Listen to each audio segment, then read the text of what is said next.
Mari kita bersatu dalam doa. Bapa kami, ini kami Tuhan, biar kiranya Tuhan waktu kami mendengarkan lagu pujian ini dan juga mendengarkan firman-Mu, kami tetap ingat bahwa saat Engkau sudah mengasihi kami dan Engkau memberikan kami anugerah iman, jaminan keselamatan, tidak ada seorang pun makhluk manusia, kuasa, pemerintahan apapun yang bisa mengambil jaminan itu Tuhan bagi kami. Karena kasih-Mu sungguh luar biasa dan Engkau adalah Allah yang paling berkuasa dari antara dunia ini. Tuhan, ini doa kami, biar kiranya Engkau boleh pimpin saat kami akan baca firman-Mu, merenungkannya, mempelajarinya. Berikan kami keyakinan dan keteguhan dalam iman kami. Berkati juga sekolah minggu yang juga akan berjalan. Engkau berkati setiap pengajaran, interaksi, biar kiranya anak-anak ini juga boleh melihat dan mulai mengenal Tuhan yang disembah di dalam nama Yesus Kristus. Ini doa dan permohonan kami, dalam nama Yesus kami berdoa. Amin. Ya, boleh silakan sekolah minggu sama langsungnya.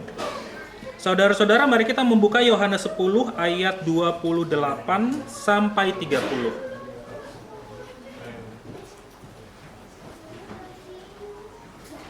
Yohanes 10 ayat 28 sampai 30.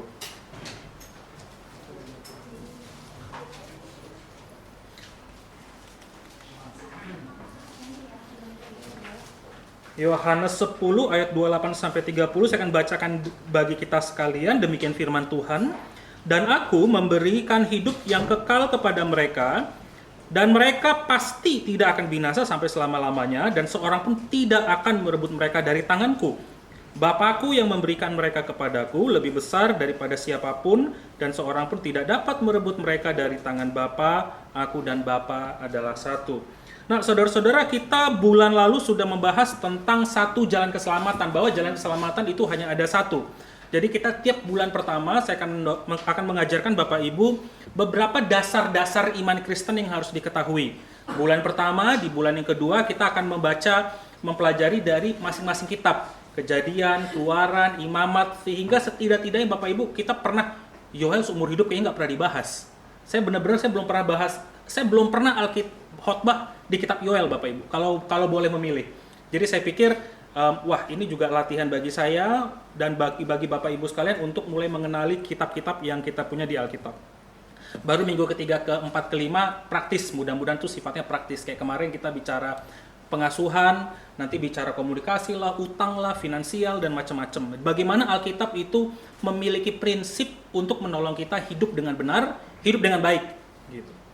Nah, saudara-saudara, di pelajaran di hari ini kita akan melihat Bapak Ibu tentang jaminan keselamatan. Di bulan lalu kita lihat Alkitab, firman Tuhan menjelaskan hanya ada satu jalan keselamatan. Prinsipnya itu aja Bapak Ibu ingat. Manusia sudah berdosa di hadapan Tuhan, manusia sudah terhilang, dan hanya Tuhan yang bisa memberikan penyelesaian. Dan penyelesaian itu melalui kematian anaknya di kayu salib. Nah, tinggal respons kita, apakah kita mau percaya atau tidak? Jika kita percaya, Tuhan akan memindahkan kita dari maut ke hidup. Tuhan akan menjadikan kita dari musuh Allah menjadi anak-anak Allah. Dan saat nanti kita mati, kita mendapatkan tempat bersama-sama dengan Tuhan di surga. Nah, di bagian ini kita lihat bahwa keselamatan yang kita pelajari dan Alkitab tunjukkan, itu dijamin. Nah, saudara-saudara, waktu kita bicara jaminan, Bapak Ibu mungkin waktu kita masuk ya, Bapak Ibu datang, Bapak Ibu nih kita langsung duduk, jedrek, udah duduk ya. Ada kadang-kadang mungkin ada yang duduknya manis mulus, seret, iya kan? Seret, ada yang gitu loh.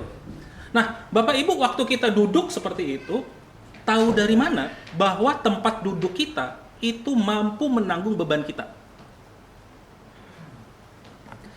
Waktu kita berkendara di luar, waktu kita jalan atau naik mobil atau naik motor, kita lihat ya tidak ada sih yang sesemraut Medan sih lalu lintasnya. Tapi kalau di Jakarta lagi rame, lampu merah, lampu hijau, semua pada masuk, atau kita lagi mau nyalip, tahu dari mana waktu kita mau nyalip nih ya orang nih, bahwa tiba-tiba orang di depan kita enggak tiba-tiba ke kanan. Saya kadang-kadang setiap kali saya mau nyalip orang itu ada kayak semacam pikiran-pikiran yang ini orang tiba-tiba ke kanan nggak nanti? Ini tiba-tiba orang ke kiri nggak? Tahu dari mana waktu saya nyalip, saya itu pede itu, deket. Atau kadang-kadang kalau kita laki-laki yang bawa motor tuh kadang-kadang kita mau nyalip tuh mepet Pak Bu ya.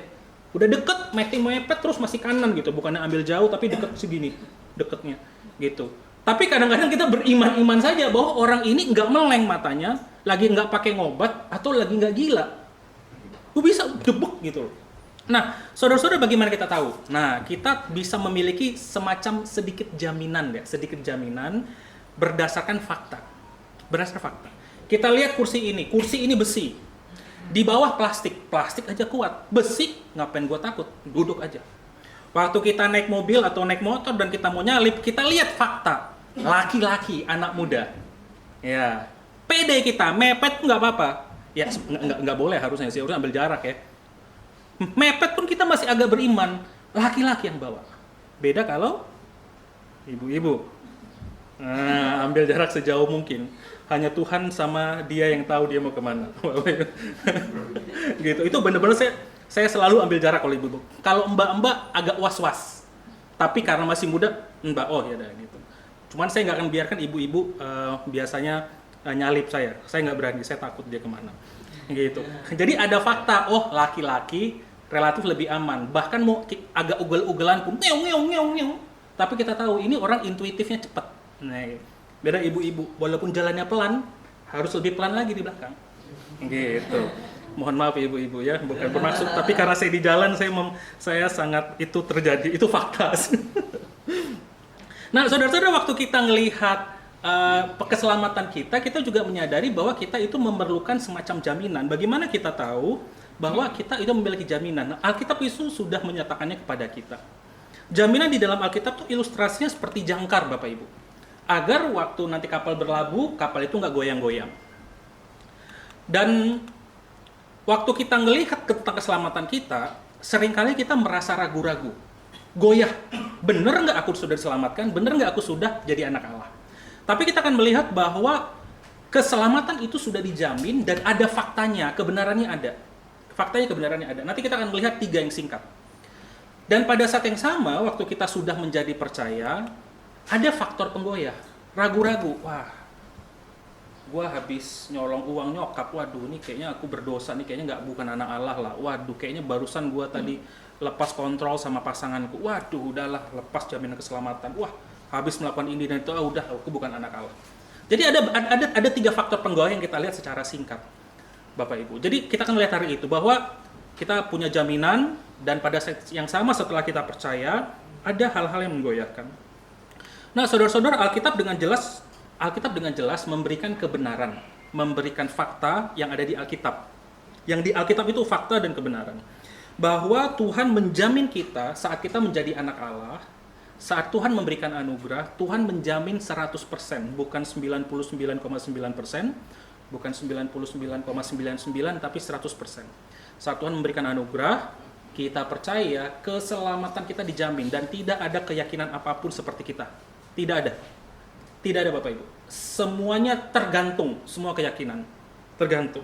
Bahkan malah ada beberapa keyakinan yang kita tidak tahu mau kemana gitu, karena kan paling nanti balik lagi ke reinkarnasi atau enggak mungkin paling nanti ke dunia berikutnya gitu. Ada beberapa keyakinan seperti itu. Nah, saudara-saudara, Alkitab memberikan fakta. Ini fakta pertama. Fakta kebenaran, firman Tuhan ngomong di dalam Yohanes yang kita baca, aku memberikan hidup yang kekal kepada mereka. Aku siapa di sini? Yesus. Kenapa? Bapak Ibu tahu, karena Yohanes. Pas kita baca konteks ini udah ngomong Yesus. Hidup yang kekal kepada mereka. Mereka kepada siapa? Kepada anak-anak Tuhan, kepada murid-murid Tuhan. Fakta ini dijamin. Mereka, nih Bapak Ibu ya, pasti tidak akan. Waduh. Ini kalau Yesus ini nggak gila, dia beneran Tuhan. Hanya itu 2 pilihan ya Bapak Ibu. Ini kita lagi ngikuti sekte. Bapak Ibu bisa bayang, ini sekte dari 2000 tahun yang lalu. Itu sekte yang nggak jelas gitu loh, ajaran-ajaran sesat. Atau Yesus itu benar-benar Allah. Mereka pasti tidak akan, bukan sampai 1 kali, bukan sampai sejangka waktu, tapi sampai selama-lamanya. Dalam bahasa Yunani literalnya sama. Ini Yesus yang ngomong ya, bukan Paulus, bukan Petrus, bukan Nabi Elia, enggak, Yesus ngomong.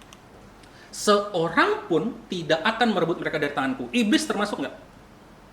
Termasuk. Iblis termasuk.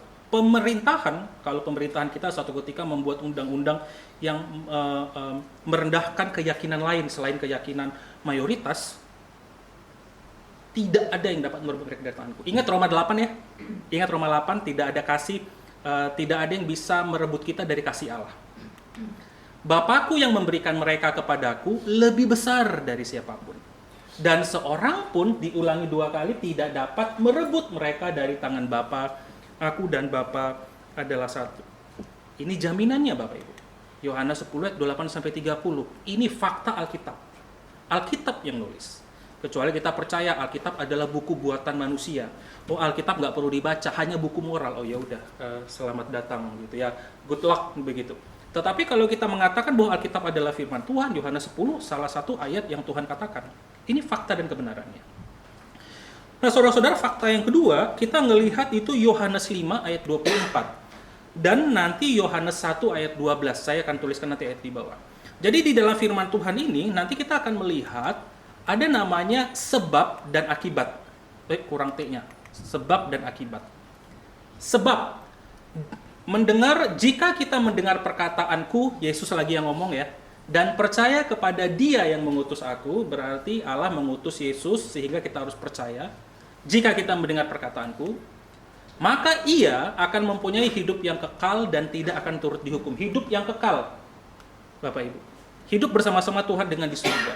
Dan tidak turut dihukum dan sudah pindah dari dalam maut ke dalam hidup. Sudah pindah dari dalam maut ke dalam hidup. Jika kita mendengar perkataan Yesus, percaya padaku, maka kita akan punya hidup yang kekal dan tidak turut dihukum. Jadi hukuman di dalam Alkitab bagi orang-orang yang tidak percaya adalah kekekalan terpisah dari Allah. Yohanes 1 ayat 12. Jika kita menerimanya dan percaya dalam namanya, dalam nama siapa? Nya Yesus Kristus, maka kita akan diberinya kuasa supaya menjadi anak-anak Allah. Ini fakta yang kedua. Ini firman Tuhan mengatakan, ada jaminan bagi orang-orang yang sudah percaya bahwa kita adalah Allah. Fakta yang ketiga. 1 Yohanes 5 ayat 11-13, dan inilah kesaksian itu, Allah telah mengaruniakan hidup yang kekal di dalam kita. Jadi kita tidak perlu nunggu mati Bapak Ibu agar kita punya hidup kekal. Di dalam diri kita sudah Tuhan memberikan hidup yang kekal. Ada jaminan. Ada jaminan bahwa nanti saat kita mati, kita akan bersama-sama dengan Tuhan di surga. Dan hidup itu ada di dalam Yesus Kristus. Barang siapa memiliki anak Yesus Kristus, ia memiliki hidup. Barang siapa tidak memiliki itu artinya juga percaya kepada Yesus Kristus, ia tidak memiliki hidup. Semuanya itu kutuliskan kepada kamu, supaya kamu yang percaya kepada nama anak Allah, tahu bahwa kamu memiliki hidup yang kekal. Ini Yohanes yang nulis, salah satu murid Tuhan Yesus. Tuhan berikan. Nah, saudara-saudara, kita bisa melihat bahwa ini ada 3 fakta waktu kita melihat kita percaya. Saat kita tuh memiliki Allah, saat kita memiliki Kristus, ibaratnya Kristus itu adalah cangkir, Bapak Ibu. Adalah cangkir, dan kalau kita sudah memiliki Yesus Kristus, kita sudah pasti akan memiliki hidup. Ya, hidup itu airnya. Jadi, pertanyaan utama, apakah kita sudah memiliki Yesusnya? Yang berarti, sudah secara natural, kita akan memiliki air itu, air yang hidup itu, hidup yang kekal itu. Nah, saudara-saudara, disinilah kita bisa melihat beberapa jaminan. Ada banyak jenis Alkitab lainnya di beberapa teks. Kalau Bapak Ibu mau baca, bisa buka Roma 8 bisa tulis ya Roma 8 ayat 35 sampai 39. Roma 8 ayat 35 sampai 39. Ada di dalam 1 Petrus 1 ayat 3 sampai 5. Dan nanti ada di Efesus 1 ayat 13 sampai 14. Roma 8 ayat 35 sampai 39. 1 Petrus 1 ayat 3 sampai 5. Dan yang ketiga Efesus 1 ayat 13 sampai 14. Kita nggak akan banyak panjang lebar bahas. Bapak Ibu baca di rumah, kita mulai goyah, mulai ragu, ingat Alkitab ngomong begini, itu yang kita imanin. Nah, tapi kita juga mengalami setelah percaya ada 3 faktor penggoyah dalam hidup kita. Kita ragu-ragu, aku anak Allah nggak? Aku diselamatkan nggak ya? Biasanya ada 3 yang menggoyahkan. Pertama, pekerjaan iblis. Yang kedua, pikiran dan perbuatan dosa kita. Dan yang ketiga, jangan-jangan memang bukan anak Allah. Makanya selalu ragu-ragu sampai sekarang. Takut mati, takut mau kemana, hidup tuh kayak nggak ada pengharapan, kayak sia-sia saja hidup. Ada antara ini 2, atau jangan-jangan sama sekali bukan anak Allah. Ini yang bisa menggoyahkan iman kita, Bapak Ibu sebagai orang percaya. Nah, faktor penggoyah pertama itu pekerjaan iblis. 1 Petrus 5 ayat 8 sampai 9. Petrus mengucapkan demikian, "Sadarlah dan berjaga-jaga, lawanmu si iblis berjalan berkeliling sama seperti singa yang mengaum-ngaum dan mencari orang yang dapat ditelannya. Lawanlah dia dengan iman yang teguh, sebab kamu tahu bahwa semua, jadi bukan kita saja, bukan hanya kita tok, aduh aku kok sedih, semua saudaramu, termasuk sebenarnya semua jemaat di tempat ini, tapi mungkin malu-malu mengakuinya, atau merasa, oh aku nggak rohani, gitu. Ada nanti Bapak Ibu ketemu orang-orang percaya atau komunitas-komunitas yang berkata, wah kamu nggak rohani ya, kamu itu kok lemah sekali imannya, ya. Tapi pertanyaan utamanya adalah, permasalahannya adalah semua saudara kita menanggung penderitaan yang sama. Lawan kita iblis, lawan kita bukan pasangan kita Bapak Ibu, tapi iblis yang bekerja melalui pasangan kita. Lawan kita bukan pemerintahan Indonesia, bukan kelurahan Pasar Minggu, bukan kecamatan Pasar Minggu, tapi iblis yang sudah membuat sistem berdosa sedemikian rupa sehingga orang-orang yang ada di dalam pemerintahan itu melihat kita itu kayak, apakah kalau negara kita negara Kristen akan baik-baik saja? Bapak Ibu coba lihat Amerika. Lihat aja Amerika deh. Lihat Amerika. Mau di Amerika tinggal seperti itu. Sampai bahkan ada orang yang menggunakan haknya untuk tidak membuatkan kue kepada pasangan yang penyuka sesama jenis, dia dipenjarakan, diperkarakan. Padahal di Amerika kan ada First Amendment ya. Ya kita punya hak, kami menggunakan hak itu. Negara Kristen dari Hong Kong. Bapak Ibu, mau pindah ke Amerika, saya pikir 2-3 kali kalau di sana. Kenapa? Karena iblis sudah bekerja sedemikian rupa di dalam kehidupan, termasuk kehidupan kita, bahkan orang percaya ya, iblis itu bekerja dengan sedemikian kuat untuk membuat kita goyah, Bapak Ibu.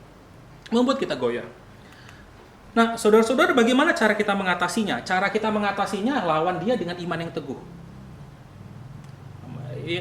Maksudnya iman yang teguhnya gimana? Nah, saya kasih contoh Bapak Ibu, rel kereta api. Nah, ini rel kereta api zaman dulu. Nah, waktu kita melihat rel kereta api uap, itu terdiri dari lokomotifnya, kemudian gerbong berisi batu bara, bahan bakar, dan kereta penumpang.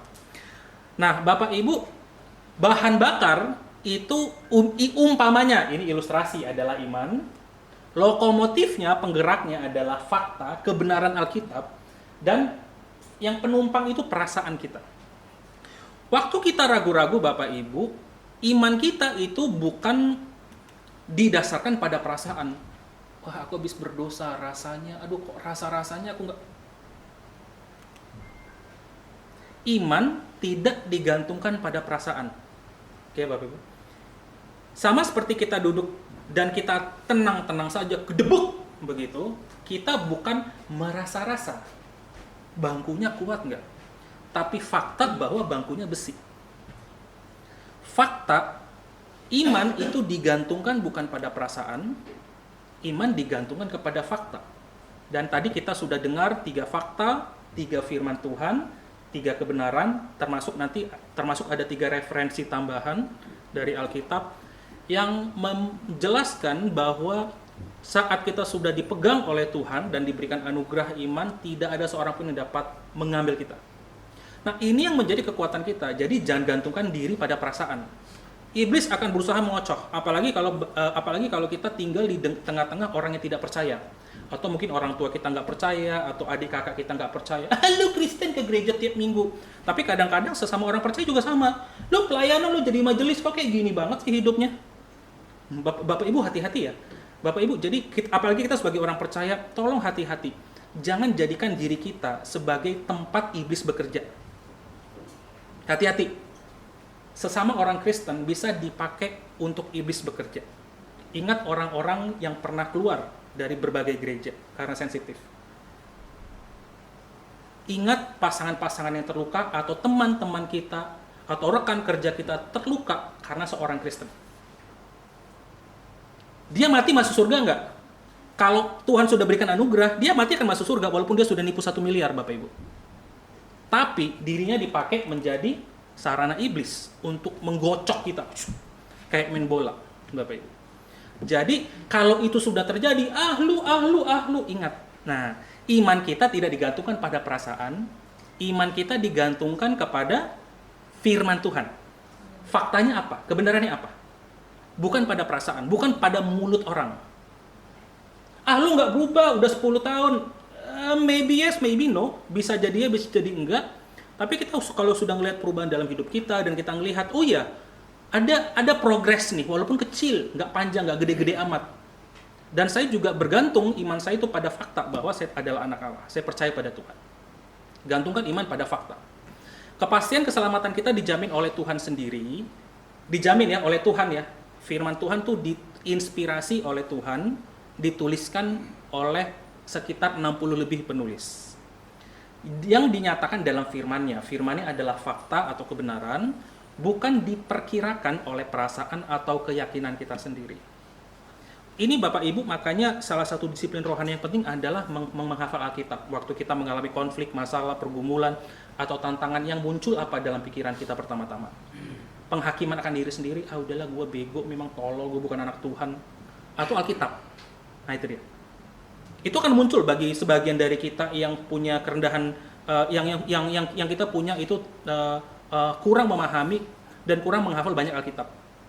Makanya penghafalan Alkitab luar biasa penting, disiplin rohani menghafal Alkitab penting. Dan apalagi membaca. Jadi kalau jika Bapak Ibu tidak pernah membaca Alkitab, jarang sekali, hampir tidak pernah menghafal, nah, lawan kita iblis loh Bapak Ibu. Lawan kita iblis yang semenjak Adam dan Hawa ada, mereka sudah ada. Anggaplah dunia ini sudah 6.000 tahun lah ya, mungkin bisa jutaan tahun, nggak tahu lah hitungan kapan. Anggaplah sudah muncul dia sekitar 6.000 sampai 10.000 tahun. Lawan kita iblis Bapak Ibu. Lawan kita iblis loh. Kalau kita nggak menggantungkan iman kita berdasarkan firman Tuhan, kita keok. Bapak Ibu ingat waktu Yesus itu dicobai 3 kali, Yesus, apa yang Yesus katakan? Yesus selalu ucapkan firman Tuhan. Yesus selalu ambil lagi dari PL. Waktu nanti iblis mau gocek dia, tertulis. Widih, mantap nggak Bapak Ibu? Nah, jadi kalau kita sudah mulai goyah, bilang dalam hati kita, dalam pikiran kita, tertulis di sini. Cuman bagaimana kita bisa menyerukan dan mengatakan tertulis di dalam Yohanes kalau kita nggak baca dan kita nggak hafal. Jadi disiplin rohani untuk meditasi, baca Alkitab, renungan, menghafal Alkitab itu luar biasa penting Bapak Ibu. Karena lawan kita iblis. Faktor penggoyah kedua yang membuat kita goyah karena iman tuh biasanya pikiran dan perbuatan dosa.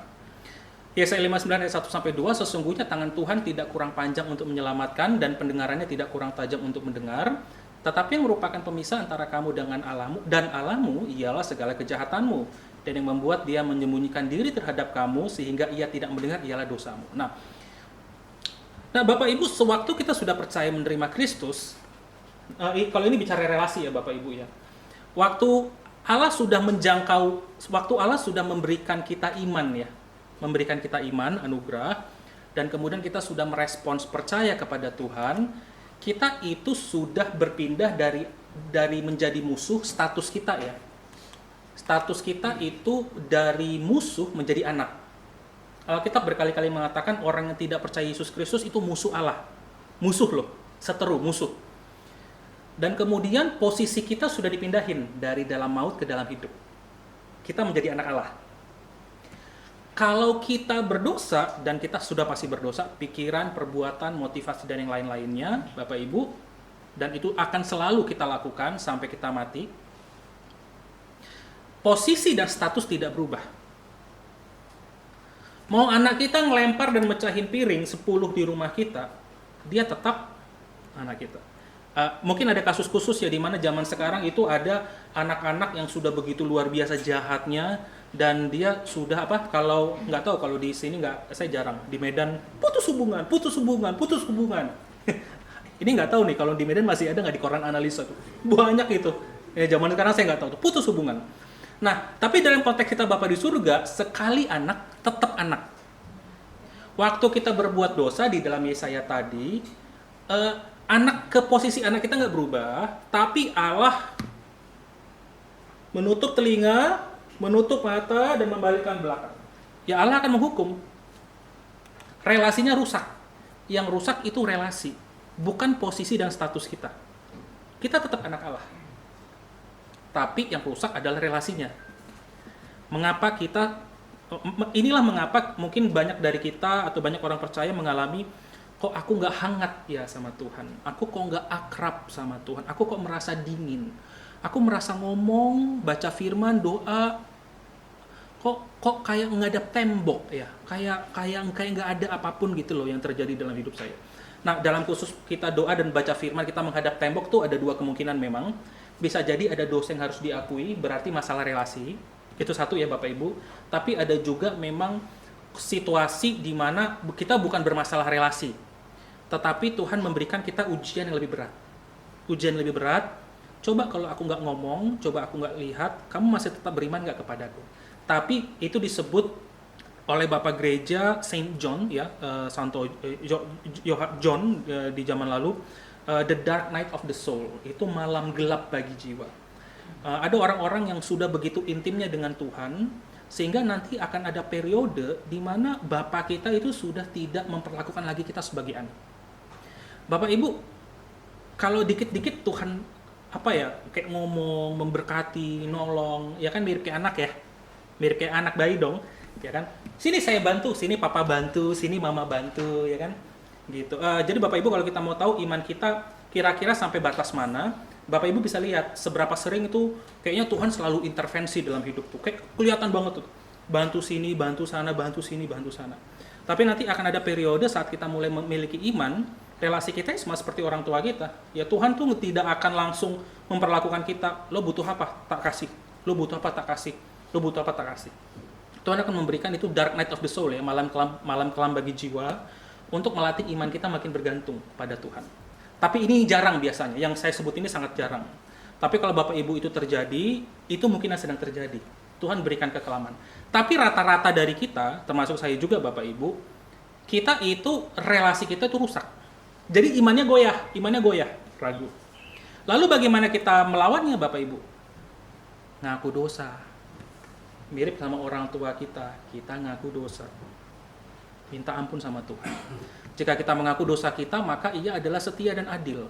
Sehingga Ia akan mengampuni segala dosa kita, segala Bapak Ibu ya, segala, dan menyucikan kita dari segala kejahatan. Ini yang Tuhan janjikan bagi kita sekalian. Jika kita mengaku dosa-dosa kita. Relasi kita pulih, status dan posisi tidak berubah. Nah, penggoyah yang Bapak Ibu, ada salah satu ilustrasi, mungkin Bapak Ibu pernah lihat nih kalau di EE ya. Ini disebut, ada yang tahu nggak? Hamba Tuhan jangan ya, Sita jangan. Ini disebut jabat tangan apa ini? Jabat tangan Romawi. Saya mau kasih contoh. Boleh Pak Martinus nggak Pak? Boleh ke depan Pak, kemari Pak. Kalau istri saya udah pegang tangan. Aduh, harus dipegangin ini. Nah, Bapak Ibu, sebenarnya ini Bapak sebelah kanan karena saya tangan kanan. Bapak Ibu, jabat tangan Romawi kan tuh bentuknya seperti ini jangan gini. Nah, sekarang Bapak lepas tangan Bapak. Dia nggak akan lepas dari tangan saya. Maaf kekerasan Pak, maaf kekerasan. Gitu, maaf kekerasan. Lepas. Ada model-model kita capek, goyah, jatuh, lemah, melakukan perbuatan dosa, ngamuk, emosi, nabrak orang, mencuri, bahkan yang lain-lain sebagainya. Tapi kalau kita sudah jadi anak, ini kalau kita sudah jadi anak ya Bapak Ibu ya. Kalau kita belum anak, ya Tuhan juga belum pegang. Tapi kalau kita sudah jadi anak, apapun yang terjadi kita lepas tangan, capek, lemes, udah capek, aku udah nggak mau pegang lagi, misalnya nggak mau pegang lagi. Tapi aku udah tetap pegang lengannya, Bapak Ibu. Nah itu jabat tangan Romawi. Makasih Pak. Gitu. Nah, saudara-saudara, ini menjadi ilustrasi yang luar biasa bagi kita bahwa waktu Tuhan itu sudah memberikan kita percaya, mengangkat kita menjadi anak, Tuhan tidak akan pernah melepaskan tangannya daripada kita. Ingat 3 fakta, ingat 3 referensi Alkitab yang tadi barusan saya berikan. Baca, camkan, hafal, tuliskan, taruh di baju, kayak mau buat t-shirt juga boleh, gitu Bapak Ibu. Tulis aja di mana-mana. Kalau memang kita selalu ragu, aku sudah ada karya belum ya? Aku kok nggak yakin. Saat Tuhan sudah pegang kita, jika Tuhan sudah pegang kita ya, karena belum tentu semua orang yang percaya, orang Kristen itu sudah Tuhan berikan anugerah, belum tentu, gitu, belum tentu. Nah, faktor penggoyah yang ketiga adalah kita bukan anak Allah. Di dalam Roma 8 ayat 15-16, setelah kita percaya, kita bisa manggil Allah itu Abba, atau Bapa, atau Papa, Dedi. Dedi kok jadi aneh ya tiba-tiba. Roh itu bersaksi bersama-sama dengan roh kita bahwa kita adalah anak-anak Allah. Pertanyaannya Bapak Ibu, apakah kita itu saat ini sudah benar-benar nggak anak Allah? Nah, ini pertanyaannya. 20 tahun ke gereja belum tentu loh anak Tuhan ya. Karena Bapak Ibu kita ingat, aku sudah berbuat demi namamu, aku sudah melayani demi namamu, tetapi Tuhan bilang, aku tidak mengenal engkau, enyah kau dari hadapanku. Bapak Ibu bisa bayangin nggak ya?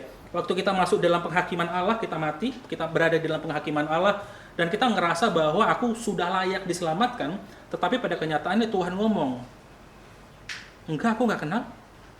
Tuhan, aku kan sudah besuk ke rumah sakit demi namamu. Tuhan, aku kok sudah menginjili demi namamu. Gue nggak kenal. Nah, apakah kita sudah mendapat jaminan keselamatan ya Bapak Ibu? Yang mendapatkan jaminan keselamatan adalah orang-orang yang menjadi anak-anak Allah, yaitu mereka yang percaya dalam namanya. Sudahkah kita percaya dalam nama Yesus Kristus, bahwa Yesus adalah satu-satunya Tuhan dan Juru Selamat, atau belum? Atau belum? Beberapa pertanyaan refleksi bagi kita sekalian Bapak Ibu. Sudahkah kita mengambil langkah pribadi untuk percaya kepada Yesus dengan sadar? Bapak Ibu tolong jawab dalam hati ya. Jawab dalam hati. Ya atau belum? Jawab dalam hati dulu. Ada 4 pertanyaan. Langkah pribadi. Katekisasi itu bukan langkah pribadi ya Bapak Ibu. Katekisasi itu hanya belajar.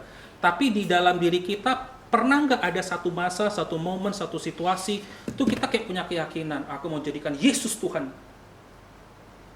Entah dalam doa, entah dalam pikiran, tiba-tiba kayak memang hanya Yesus Tuhan, gitu ya. Entah mau KKR, jadi ini nggak selalu harus KKR ya. Wah, siapa yang sudah pernah ikut KKR? Ya kan mungkin sebagian kita kan enggak, karena GSRI agak jarang model-model seperti itu. Maju-maju ke depan gitu loh. Kalau kami dulu di Medan tuh maju-maju ke depan, didoakan gitu. Kalau di sini saya bingung juga nanti kalau maju-maju ke depan. Nah, langkah pribadi, entah dalam hati, entah ada satu keyakinan penuh. Coba Bapak Ibu iya atau tidak atau ragu-ragu dalam hati ya. Pertanyaan pertama. Pertanyaan kedua, apakah kita sudah dengan penuh kesadaran mengakui bahwa saya adalah orang berdosa, karena itu saya berada di bawah hukuman kekal. Mengakui bahwa saya berdosa dan saya pasti dihukum oleh Tuhan. Kalau kita mengatakan bahwa saya tidak berdosa, jawab tidak atau ragu-ragu. Karena Bapak Ibu area ini penting. Tuhan Yesus hanya menyelamatkan orang-orang yang berdosa, bukan orang-orang yang benar dan baik. Tuhan Yesus tidak menyelamatkan orang-orang baik, ya. Tuhan Yesus hanya menyelamatkan orang-orang yang tahu dirinya itu sampah. Mirip kayak Filipi Tuhan waktu Paulus mengatakan di dalam Filipi, aku itu sampah di hadapan Kristus. Ini Paulus ya Bapak Ibu ya, bayangin loh Paulus. Jadi faktanya kita menyadari kita berdosa enggak? Dan kita pasti dihukum oleh Allah. Iya, ragu-ragu atau tidak? Pertanyaan refleksi yang ketiga, apakah kita sudah dengan penuh kesadaran kita mengakui bahwa kita tidak dapat membebaskan diri dan membutuhkan penebusan Kristus? Kalau kita mengatakan bahwa oh enggak, aku bisa melalui agama lain, aku bisa melalui kekuatan lain, berarti jawabannya tidak. Jika Bapak Ibu sudah lama mendengarkan firman Tuhan berkali-kali, kita melihat pelajaran pertama, ingat, tidak ada jalan lain di mana manusia bisa menyelamatkan diri. Bapak Ibu yang pernah ikut AA Kids, Bapak Ibu dihajar tuh dengan ayat ya tuh, yang AA Kids tuh kalau ingat tuh, aduh banyak banget ayatnya harus dihafal gitu loh, sampai kepala pening Bapak. Kita dijelaskan berkali-kali. Kalau kita masih merasa bahwa oh bisa agama lain, keyakinan lain, kekristenan hanyalah salah satu jalan. Tapi karena KTP-ku Kristen, aku jadi Kristen, tapi aku nanti sembahyang juga. Gitu loh. Aku nanti ke dukun juga. Berarti kita mengatakan bahwa aku masih dapat membebaskan diri sendiri. Berarti jawabannya tidak. Oke ya Bapak Ibu. Berarti kalau kayak gitu jawabannya tidak. Dan membutuhkan penebusan Kristus, bukan penebusan dewa-dewi lain. Bukan penebusan arwah-arwah nenek moyang. Bukan penebusan dari yang lain, tetapi penebusan Kristus itu sendiri. Ya, ragu-ragu atau tidak. Apakah saudara dengan sudah penuh dengan kesadaran memutuskan untuk percaya dan menerima penebusan Kristus bagi kita saudara secara pribadi? Ya, ragu-ragu atau tidak? Bapak Ibu, kalau setidak-tidaknya 2 dari 4 jawaban ini saja sudah jawabannya tidak, jangan-jangan kita belum anak Allah. Minimal 2, setidak-tidaknya 2, apalagi kalau 3 atau 4. Iya dan ragu-ragu. Tidak, Bapak Ibu, atau ragu-ragu. berarti kemungkinan besar. Saya bukan Tuhan, saya tidak tahu ya. Hanya Tuhan dan Bapak Ibu yang tahu. Tapi berarti mungkin kita belum anak, dan karena itu kita selalu ragu-ragu dalam iman. Kita itu mungkin karena itu juga kita tidak begitu bertumbuh di dalam iman kita karena kita ragu-ragu. Nah, itu Bapak Ibu yang refleksikan. Saya tidak tahu siapa yang siapa di sini. Tapi Bapak Ibu coba pikirkan 4 pertanyaan ini. Saya akan berikan lagi nanti di dalam grup untuk Bapak Ibu renungkan. Nah, banyak dari antara kita seperti itu, Bapak Ibu. Nah, saudara-saudara, bagi antara kita, Bapak Ibu, yang belum percaya dan oh iya ya kayaknya aku belum, dan Bapak Ibu ingin mengambil komitmen itu sekarang, Bapak Ibu, saya mendorong Bapak Ibu untuk mengamini doa ini. Jadi saya mengambil kalimat doa ini, dan jika Bapak Ibu merasa belum dan ragu-ragu dan merasa oh iya ya, setelah jalan keselamatan, setelah saya baca 7 renungan kemarin itu memperkuat kita. 7 renungan itu memperkuat, oh iya ya saya belum ya. Bapak Ibu, saya mengundang kita untuk sambil membaca dan melihat. Saya tidak akan manggil Bapak Ibu ke depan ya, langsung nyanyikan lagu, dan enggak. Di dalam hati Bapak Ibu. Jika kita sudah percaya, Bapak Ibu aminin saja doa ini. Berarti Bapak Ibu sudah lakukan. 4-4-nya jika sudah dijawab ya, aminin saja doa ini. Tapi kalau tidak atau ragu-ragu, dan kayaknya aku butuh peneguhan lagi Tuhan dari Engkau. Tuhan, saya mengakui bahwa saya berdosa dan harus menanggung hukuman dosa. Saya tidak dapat menyelamatkan diri saya sendiri. Saya bersyukur bahwa Engkau telah mengaruniakan Tuhan Yesus Kristus untuk menggantikan dan menebus saya. Saya memerlukan dan menerima Yesus Kristus sebagai juru selamat saya. Sekarang ini saya bertobat dan berbalik dari dosa-dosa dan mau diubahkan untuk mengikuti dan memuliakan-Mu sebagai Tuhan dalam hidup saya.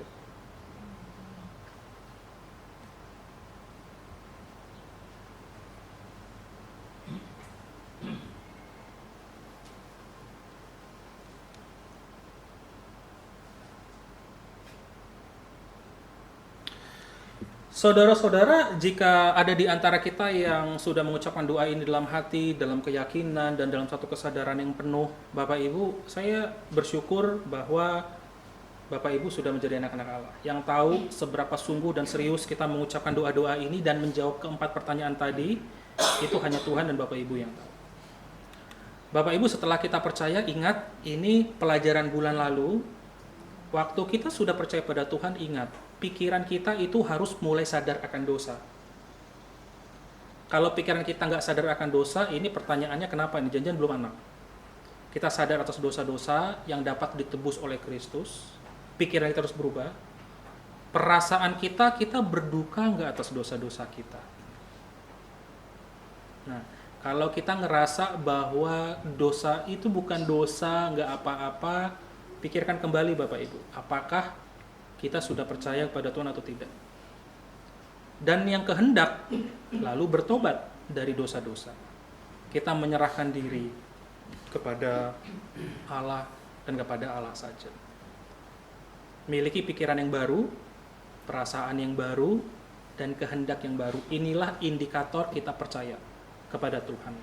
Dan jika kita ragu-ragu karena perbuatan iblis, omongan orang, perbuatan dan tindakan-tindakan dosa kita, ingat 6 ayat, 3 ayat yang sudah saya jelaskan dan 3 ayat referensi, dan nanti Bapak Ibu bisa cek lagi nanti ini di YouTube saya taruh. 3 faktor penggoyah: pekerjaan iblis, pikiran dan perbuatan dosa, dan bukan anak Allah. Yohanes 10 ayat 28 sampai 30. Dan aku memberikan hidup yang kekal kepada mereka, dan mereka pasti tidak akan binasa sampai selama-lamanya. Dan seorang pun tidak akan merebut mereka dari tanganku. Ingat jabat tangan Romawi. Bapakku yang memberikan mereka kepadaku lebih besar dari siapapun, dan seorang pun tidak dapat merebut mereka dari tangan Bapa. Aku dan Bapa adalah satu. Di dalam genggaman anugerah, Anda tidak bisa jatuh melampaui kasih Allah. Kalau Allah sudah memberikan anugerah, tidak ada yang dapat menariknya. Sudahkah kita percaya? Mari kita berdoa. Bapa kami di dalam surga, kami bersyukur kami boleh diingatkan kembali. Kami apalagi sudah lama percaya Tuhan, ada begitu banyak keraguan, ada begitu banyak hal-hal yang menggoyahkan iman kami. Bahkan kami mungkin sekarang ragu apakah kami sudah percaya. Tapi Tuhan, kami bersyukur karena Engkau sekali lagi mengingatkan kepada kami bahwa firman-Mu, fakta, kebenaran itu memang sungguh menyatakan demikian. Dan biar kiranya Tuhan, iman kami hanya diletakkan dan disandarkan pada kebenaran-kebenaran-Mu, pada fakta-fakta firman-Mu, dan bukan pada perasaan kami, bukan pada omongan orang, bukan pada serangan-serangan dari iblis Tuhan. Tuhan, ini kami. Dan jika ada di antara kami Tuhan yang mungkin belum anak, biar kiranya Engkau memberikan anugerah kepada saudara-saudari kami.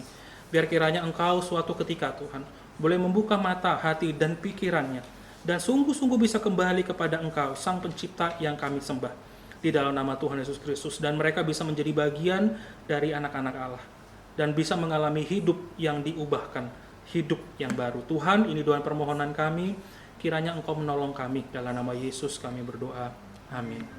Saudara-saudara, kita